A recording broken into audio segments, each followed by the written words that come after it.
Plans for a proposed national monument are creating controversy in southwest Colorado. The proposed Dolores National Monument would span multiple counties along the Colorado-Utah border. 9 News reporter Evan Krugel and photojournalist Ann Herbst show us why preserving this beautiful area means something different depending on your viewpoint. A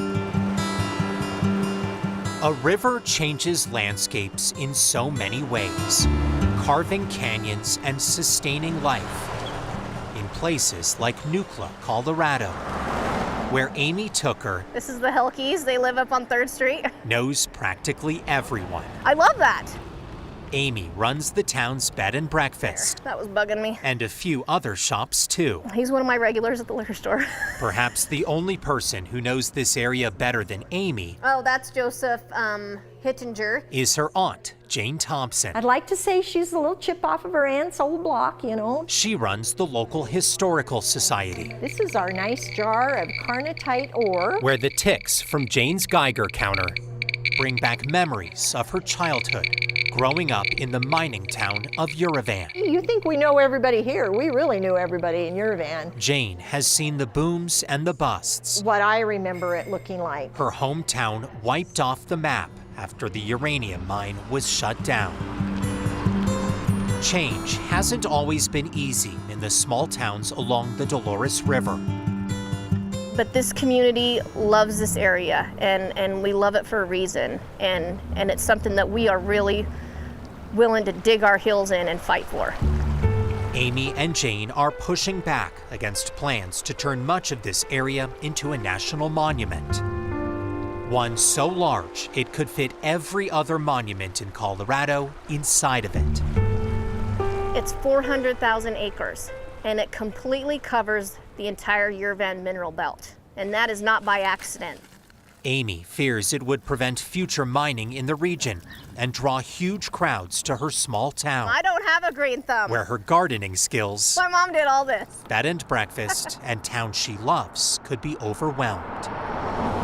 We don't have the infrastructure. And the lands are beautiful because of the people that live here. We're not okay. We like it the way it is. One of the concerns people here have is, well, we like it the way it is. We don't want a bunch of people to show up. Well, unfortunately, it's already happening, right? Change is already on the way. The secret's out. That's how Craig Grother sees it, with fewer days alone on the river. Yeah, always. Craig supports the monument and fears without it, these rivers and lands could be loved to death. As a hunter and an angler, you know, we need wild places. We have very few of them left. Places where Craig can try to land a big catch. There's always the next cast. A future Craig says could be in jeopardy if protections aren't put in place.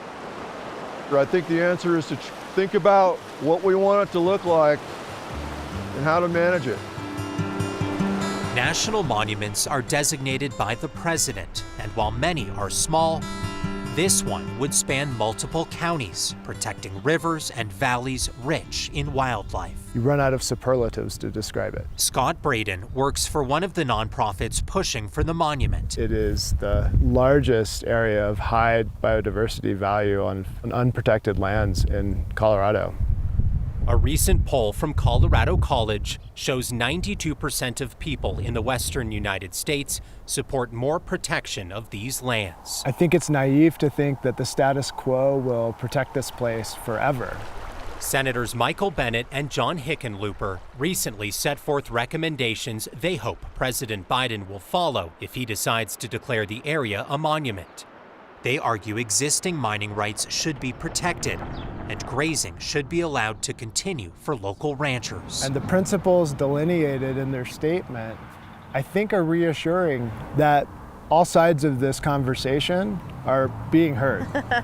This woman-owned business says halt the monument.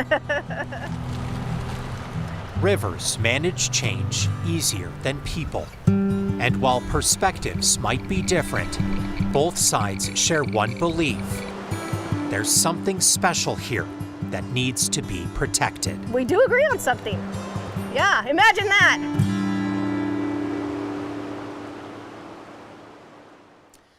Ultimately, the decision comes down to one person, the president. At this point, there has been no clear timeline offered by President Biden on when or if that decision could take place. Along the Dolores River, Evan Krugel, 9 News.